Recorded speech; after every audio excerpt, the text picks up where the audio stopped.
Fala, meus queridos! E aí, beleza? Hoje nós vamos falar sobre a linguagem da internet, que é chamada de internetês, né? Essa linguagem que vocês conhecem muito, né? De domínio mais de vocês, né? Do que de qualquer outra geração passada, né? Bom, mas o que nós precisamos falar sobre isso, né? E eu também vou incluir as gírias, tá? Nós vamos falar também sobre essa questão das gírias, tá? Eu havia pedido que vocês fizessem, né, essas atividades dessas páginas, né? E, bom, na página 31, tá assim, tem uma parte que fala sobre o internetês, de fato, né? A linguagem empregada no meio virtual recebe o nome de internetês. Trata-se de uma variedade linguística, nós falamos sobre variações linguísticas em sala, né? O português padrão, a norma padrão e nós temos também as variações, né?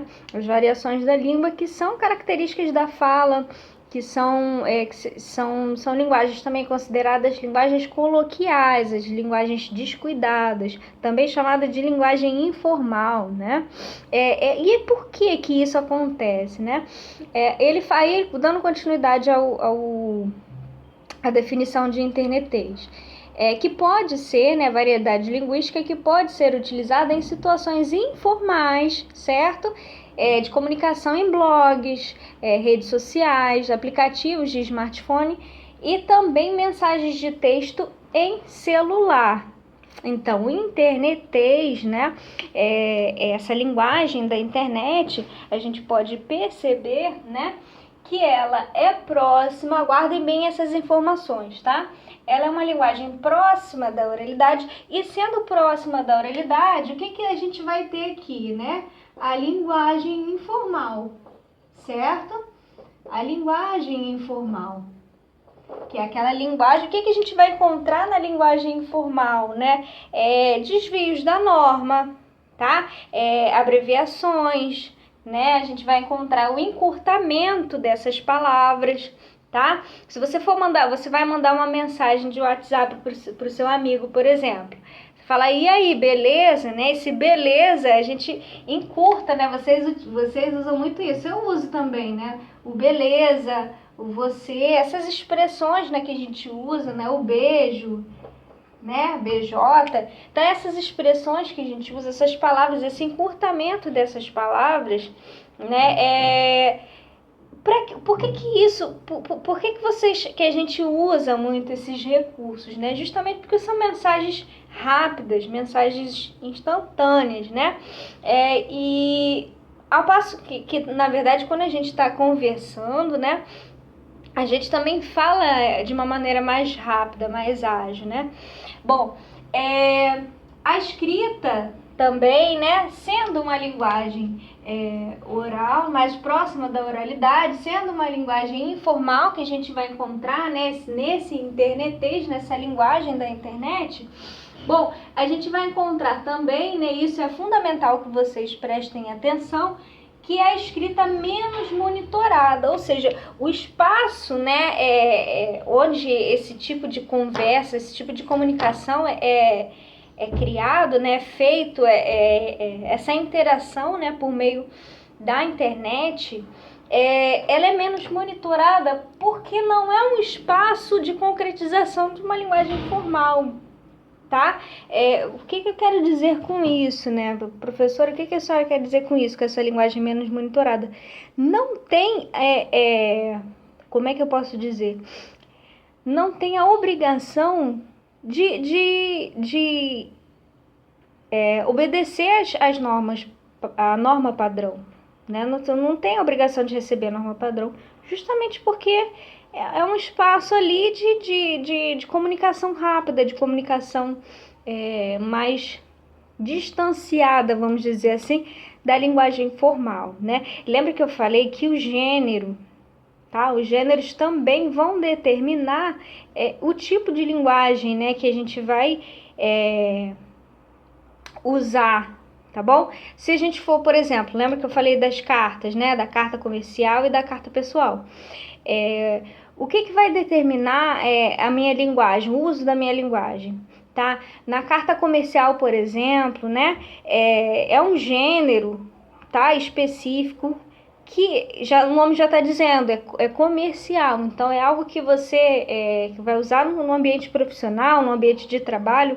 Então, essa linguagem ela vai ser mais próxima da norma padrão, vai obedecer as regras do português, tá? Vai ser aquela linguagem formal. Então, esse gênero em questão pede uma linguagem formal.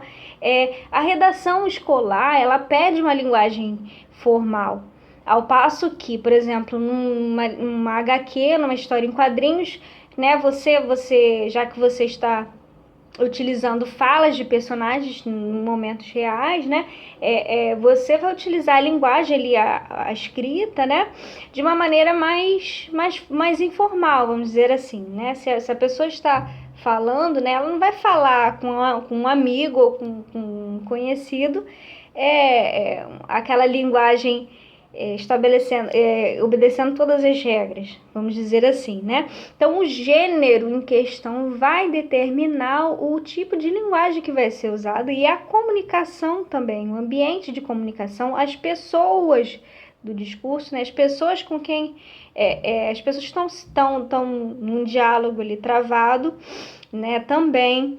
Se eu estou, por exemplo, num seminário, apresentando um trabalho para um grupo de professores, eu não vou utilizar a linguagem informal, certo? Então, tem um ambiente específico para uso dessa linguagem, tem um ambiente específico, né? Específicos para uso de outras linguagens também, tá? E a internet é um espaço onde essa escrita vai ser menos monitorada, ou seja, ela não vai ser julgada, né? Ela não é julgada pela norma, né? Pelos gramáticos, vamos dizer assim, né? A gente tem até essa... Enfim, as pessoas não se preocupam muito com a forma de escrever na internet, né? Elas querem passar a mensagem, elas querem passar a comunicação delas. E também a gente vai encontrar, por exemplo, em alguns blogs, né? Porque é muito próximo também dessas pessoas que é um público mais jovem. Às vezes você tem um blog lá que fala sobre relacionamentos, né? E aí a pessoa vai utilizar uma escrita mais jovem, né? E a escrita mais jovem também você tem essa questão das gírias, né? Do uso das gírias na linguagem coloquial. A gente tem muito isso, né? Abrevia-se muito, né? A escrita, né? Enfim, né? Então, o que eu queria que vocês prestassem atenção na questão da oralidade, na linguagem informal, certo? Na escrita menos monitorada e na comunicação rápida. A internet ela as mensagens, né? As mensagens né, que permeiam, né, por esse campo, elas são mensagens rápidas, mensagens instantâneas. Então, por isso, em razão disso, há um encurtamento dessas palavras, né? Um encurtamento dessas palavras. E isso, de uma certa forma, a gente tem que ter muito cuidado. Por quê? Porque pode influenciar muito a nossa escrita, certo? Às vezes a gente está escrevendo, por exemplo, uma redação numa prova, ou está escrevendo um texto, e às vezes a gente se pega pensando, poxa, eu escrevo tanto daquela forma que isso torna um vício, né? E às vezes eu esqueço a forma... eu esqueço como que aquela palavra é escrita na norma padrão, né? Às vezes eu encontro alguns textos assim, né? Com VC escrito assim, né? Não que isso seja errado, mas o gênero em questão, né? Se eu pedir para vocês assim, escreva uma redação escolar. A redação escolar, ela pede uma linguagem formal, certo? Aí você vai escrever lá, aí você vai escrever o VC dessa forma, né? Enfim, infelizmente a gente sabe que o VC não se escreve assim, mas é de tanto que eu escrevo assim na internet, de tanto que eu escrevo assim no WhatsApp, conversando, que quando eu me deparo, né, com algumas situações, eu não sei mais, eu esqueci como que se escreve, tá? Na norma padrão. Então isso a gente tem que ter muito cuidado, porque influencia e muito a nossa escrita, influencia muito essa questão da leitura, tá? Esses encurtamentos, eles são legais, são necessários para a comunicação rápida da internet, porque também é uma escrita menos monitorada, ela não tá ali para ser julgada, para ser corrigida, né? A preocupação dela é só a comunicação. Agora, é essa preocupação que a gente tem que ter em relação a isso, né? Porque a gente não pode tornar essa escrita um vício nosso, um vício de linguagem, um vício de escrita, certo?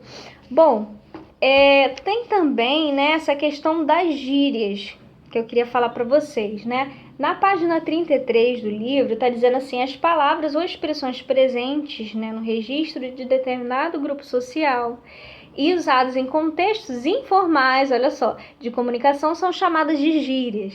A gíria é algo assim que às vezes a gente usa e a gente, né, nas nossas expressões, na nossa fala, e a gente nem se dá conta de que aquilo é uma gíria, de tanto que a gente fala, né, vira vírgula. Elas são empregadas com o objetivo de estabelecer a comunicação entre interlocutores de um grupo específico de pessoas, por exemplo, adolescentes, surfistas, skatistas, futebolistas. Então, essa questão está muito próxima também das variações linguísticas, né? Nas variações, a gente sabe que existem variações de grupo sociais, tá? E as gírias, né, essas expressões, elas vão caracterizar esse grupo e vão também diferenciá-los de outros grupos. Então, são marcas que servem também para a gente destacar, para a gente diferenciar, para a gente identificar os grupos, tá? As regiões também, porque cada região, né, do nosso país tem as suas peculiaridades, tem as suas particularidades na fala, tá? Cada um fala de um jeito. Lembra que eu falei da minha avó, né? Que minha avó fala, ao invés de falar gambá, ela fala mucura, né? E minha avó é do Maranhão. Então, minha avó usa muitas expressões de lá que outras pessoas que não conhecem, né, que não sabem o que significa, vai achar engraçado, vai achar diferente, né? Inclusive, assim, é algo que você até incorpora no seu vocabulário, né? Às vezes eu me pego falando algumas coisas que minha avó fala, né? Essa questão aí das gírias, das expressões que minha avó fala, que são características de quem fala, da fala do Maranhão, tá? Bom, vamos lá. Eu peguei aí um exemplo de algumas coisas algumas expressões que são retiradas do Facebook, foram retiradas do Facebook, para a gente fechar a nossa aulinha, tá? Aí tem assim, primeiro, né? Tem um carneiro aí, né? Uma ovelha, né? E falando assim, tipo. E a gente sabe que tipo, né, é uma expressão, é uma gíria, né? É uma gíria que também é uma marca da fala do carioquês também, né? A gente percebe que a gente usa muito tipo, né? Sobretudo vocês, né? Eu nem curto esses malucos também, né? A expressão aí é uma gíria que é muito usada, né? Que só troco ideia sem acento, né? Porque isso é